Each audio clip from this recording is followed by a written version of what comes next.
Bonsoir à tous, très heureux de vous retrouver. Soyez les bienvenus sur ce plateau. Bienvenue aux Échos du Vatican. Départ imminent, tout le monde à bord. On embarque pour le Vatican. Le train des enfants est parti samedi matin.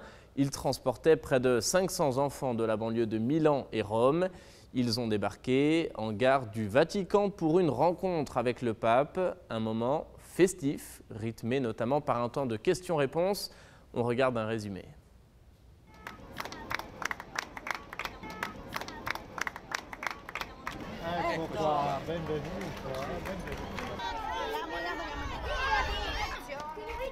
Cette année encore, pour la 6e édition, le train des enfants amène au Vatican des centaines de jeunes issus de quartiers difficiles. 500 élèves d'écoles situées dans les périphéries de Rome et Milan ont ainsi pu rencontrer le Saint-Père pour une rencontre festive et un temps d'échange et de dialogue. Una maestra l'ha avuto nel primo anno e poi nel terzo, la stessa maestra. Era brava, ci insegnava. Lors de cette entrevue, les enfants ont eu l'occasion de poser des questions au pape qui a pris le temps d'y répondre et qui leur a délivré quelques conseils.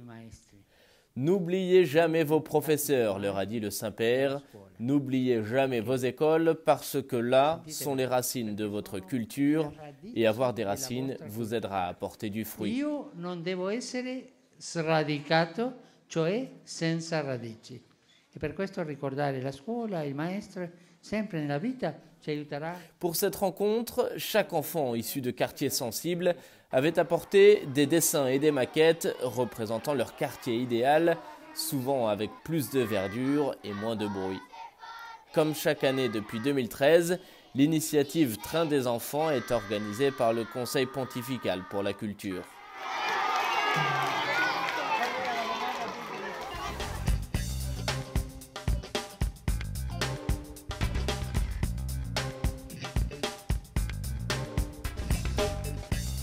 Les enfants doivent pouvoir jouer, étudier et grandir dans un environnement serein. Malheur à celui qui étouffe en eux l'élan joyeux de l'espérance.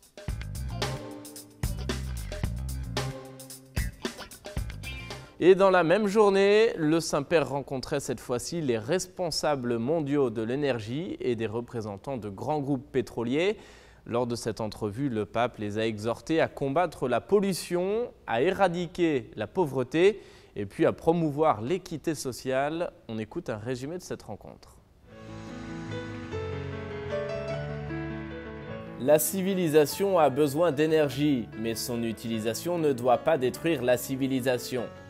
C'est en substance le message du pape lors de sa rencontre avec les responsables de l'énergie.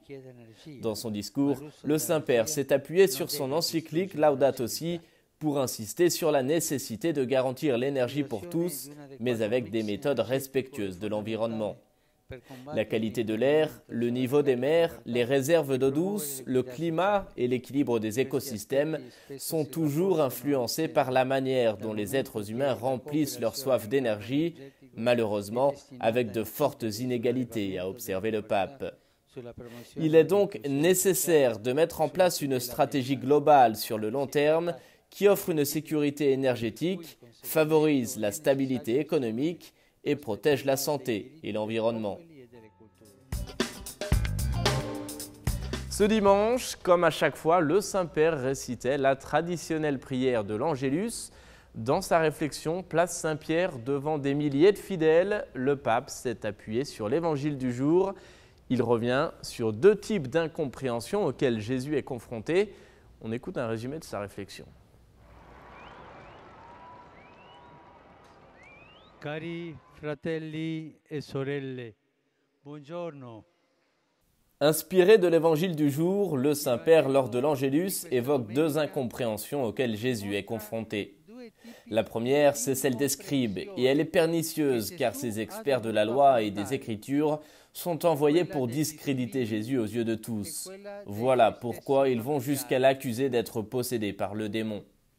En effet, Jésus a soigné beaucoup de malades et ils veulent faire croire que ce n'est pas avec l'Esprit Saint, mais avec celui du malin, a expliqué le pape.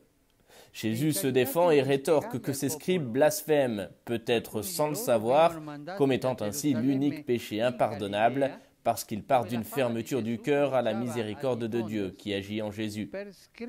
Nul n'est épargné par cette tentation de jalouser la bonté des autres. Cette malice nous pousse ainsi à détruire la réputation d'autrui et cela peut aller jusqu'à semer le désordre et la confusion au sein des familles et de la société. François nous incite ainsi à nous confesser si nous aussi nous agissons de même. L'autre incompréhension sur laquelle est revenu le Saint-Père, c'est celle des membres de la famille de Jésus. La vie itinérante du Christ leur apparaît comme une folie. En effet, Jésus se montre très disponible pour les autres et principalement pour les malades et les pécheurs. Jésus était ainsi, explique François. D'abord les gens, servir les gens, aider les gens, enseigner aux gens, guérir les gens. Il était pour les gens, insiste le pape. Jésus a créé une nouvelle famille, non plus basée sur les liens naturels, mais sur la foi en lui, sur son amour qui nous accueille et nous unit entre nous dans l'Esprit Saint. Nul insulta sa famille, précise François, en déclarant que celui qui accomplit la volonté de Dieu est son frère ou sa mère. Jésus adresse des paroles de reconnaissance à sa mère, la disciple parfaite, qui a obéi en tout à la volonté de Dieu, a conclu le pape. Le synode sur l'Amazonie, il se tiendra, vous le savez, en octobre 2019. Et dans la perspective de cette rencontre, un document préparatoire a été présenté vendredi en salle de presse du Saint-Siège. Que faut-il retenir donc de ce document? Voici la réponse.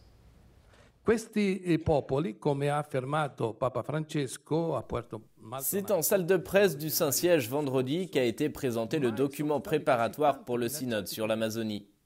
Présent notamment le cardinal Baldisseri, secrétaire général du synode, et monseigneur Fabene, sous-secrétaire du synode. Les organisateurs du synode sont donc revenus sur le contenu de ce document préparatoire. Un document d'une trentaine de pages qui d'entrée de jeu souligne la richesse de l'Amazonie. Elle possède une riche biodiversité, elle est multiethnique, multiculturelle et multireligieuse. Elle est un miroir de toute l'humanité qui, pour défendre la vie, exige des changements structurels et personnels de tous les êtres humains, des États et de l'Église. Les réflexions de ce synode, est-il également précisé, iront bien au-delà du cadre strictement ecclésial amazonien, car elles s'étendent à l'Église universelle et même au futur de toute la planète. Ce synode sur l'Amazonie sera donc aussi l'occasion de traiter des questions concernant d'autres régions, comme le bassin du Congo ou les forêts tropicales de l'Asie-Pacifique. Le document insiste notamment sur l'importance d'une écoute précieuse des populations autochtones, car l'Église doit manifester à leur égard une culture de la rencontre, en opposition à la culture du déchet dont elles sont souvent les victimes, à travers notamment la pollution liée aux grands projets d'extraction. L'évangélisation dans cette immense région passe notamment par le respect de l'harmonie multiforme et la sobriété heureuse, selon les termes déjà utilisés par le pape François. Le document rappelle aussi le contexte écologique et géographique de l'Amazonie. Elle concentre entre 30 et 50% de la flore et de la faune mondiale et 20% des réserves d'eau douce. Elle concentre également plus d'un tiers des forêts primaires de la planète et s'étend sur 7,5 millions de kilomètres carrés et 9 pays. Bolivie, Brésil, Colombie, Équateur, Guyana, Pérou, Suriname, Venezuela et la Guyane française. Environ 3 millions d'indigènes vivent sur ce territoire. Ces populations veillent sur les rivières et prennent soin de la terre, de même que la terre prend soin d'elles. Elles sont les gardiennes de la forêt et des ressources, est-il souligné. Le document rappelle ainsi les positions de l'Église en faveur des indigènes dès le pontificat de Saint Pie X. Les différentes assemblées de l'épiscopat latino-américain ont permis d'aborder les aspects douloureux de la colonisation de l'Amérique du Sud, notamment le phénomène de l'esclavage. Au long de son histoire missionnaire, l'Amazonie a été un lieu concret de crucifixion, avec de nombreux lieux de martyrs. L'Église doit donc aborder ces populations avec respect et sensibilité. La conclusion du document reprend les paroles du pape lors de son discours au peuple d'Amazonie en janvier dernier. « Aidez vos évêques, aidez vos missionnaires, afin qu'ils se fassent l'un d'entre vous, et ainsi en dialoguant ensemble, vous pourrez façonner une église avec un visage amazonien et une église avec un visage indigène. » C'est dans cet esprit que le pape a convoqué pour 2019 le synode pour l'Amazonie. Et puis, comme à chaque fois au début du mois, le Saint-Père nous confie ses intentions de prière. Pour ce mois de juin, le pape nous invite à prier pour les réseaux sociaux afin qu'ils ne soient pas un lieu d'aliénation, mais au contraire une occasion de solidarité. Regardez. Internet es un don de Dios. También es una gran responsabilidad. La comunicación, sus lugares, sus instrumentos han traído consigo un alargamiento de los horizontes, un ensanche para tantas personas. Aprovechemos las posibilidades de encuentro y de solidaridad que ofrecen las redes sociales y que la red digital no sea un lugar de alienación, sea un lugar concreto, un lugar rico de humanidad. Pidamos juntos para que las redes sociales no anulen la personalidad de cada persona, sino que favorezcan la solidaridad y el respeto del otro en sus diferencias. L'audience générale, à présent, comme chaque semaine, le Saint-Père a poursuivi son cycle de catéchèse, consacré en ce moment au sacrement de confirmation. Le pape s'est arrêté cette fois-ci sur les dons de l'Esprit Saint reçus lors de ce sacrement. Ces dons ne doivent pas être conservés pour soi-même, au contraire, ils doivent être transmis aux autres. On écoute un résumé de sa catéchèse.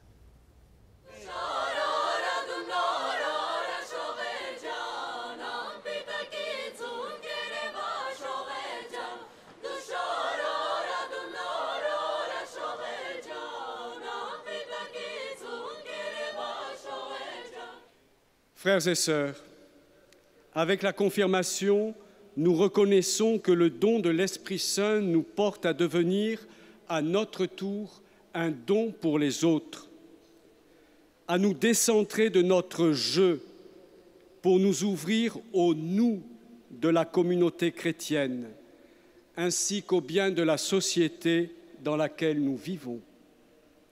Car la confirmation unit plus fortement les baptisés à cet organisme vivant qu'est l'Église, au corps mystique de l'Église. Aussi, dans l'Église latine, ce sacrement est ordinairement conféré par l'évêque pour souligner cette incorporation ecclésiale, signifiée notamment par le geste de paix qui conclut le rite de chrismation. Recevoir la paix de l'évêque engage les confirmés à œuvrer pour tisser la communion à l'intérieur et à l'extérieur de l'Église, avec enthousiasme.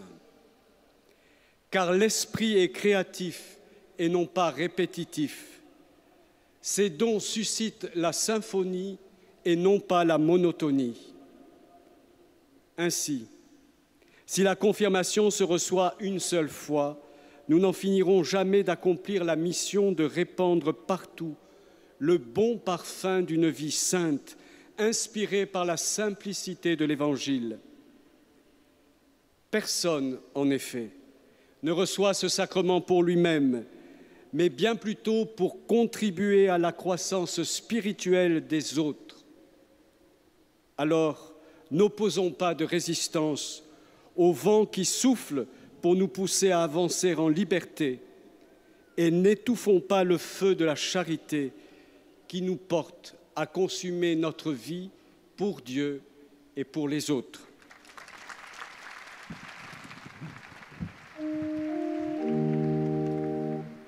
Pater noster, qui es in celis, sanctificetur nomen tuum, adveniat regnum tuum, fiat voluntas tua, sicut in cielo et in terra.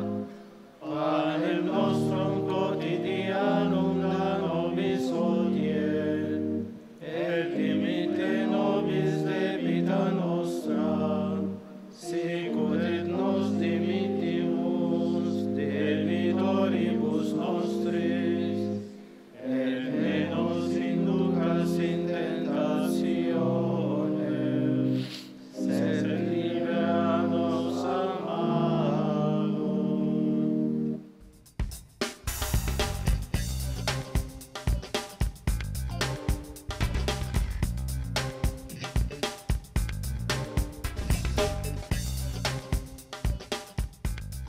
La présence vivante du Christ en nous est lumière qui oriente nos choix, flamme qui réchauffe le cœur dans la marche vers la rencontre du Seigneur.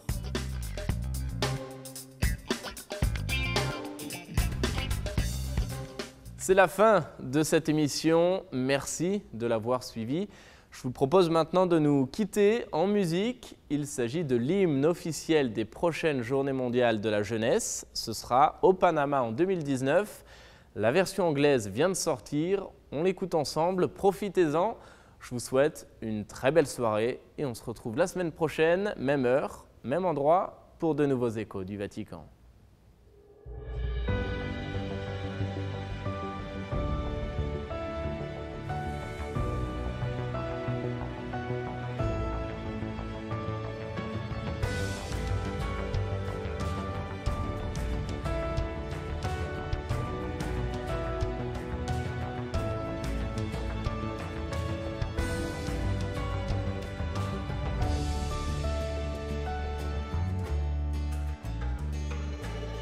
As your pilgrim people, we are gathered here today from every continent and city, longing to be true servants of the Lord, proclaiming your word to every nation. Teach us to say yes, as Mary did that day, that your will be done here as in heaven.